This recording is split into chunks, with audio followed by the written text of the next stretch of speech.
সাবিত্রী ব্রতের প্রথম দিনের ভিডিও আজ আমি দিচ্ছি, কারণ অনেক ব্যস্ততার কারণে আর দিতে পারিনি। তো 4টার সময় ঘুম থেকে উঠে কিন্তু এখন অন্যদিন 6টার সময়, এখন 4টার সময় উঠে ঘুম থেকে উঠে স্নান টান সেরে সব কিছু শেষ।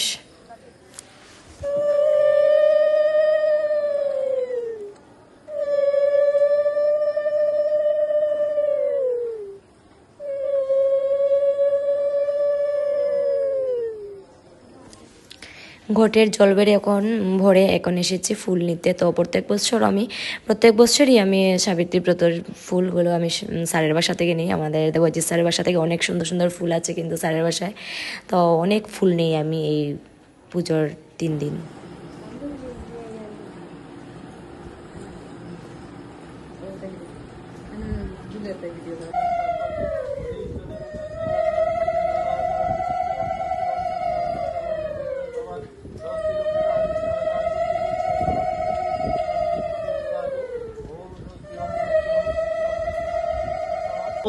শিবাজি পঞ্চদেবতায় নমো দিলাম, আবার একটু পুজো শেষ হয়ে গেছে, তো আমি ভিডিওটা বেশি বড় করিনি, ছোটোর মধ্যেই রেখেছি। তো এখন আমরা প্রসাদ খেয়ে উপবাস ভেঙে নেব। তো আজকের জন্য এতটুকুই, টাটা।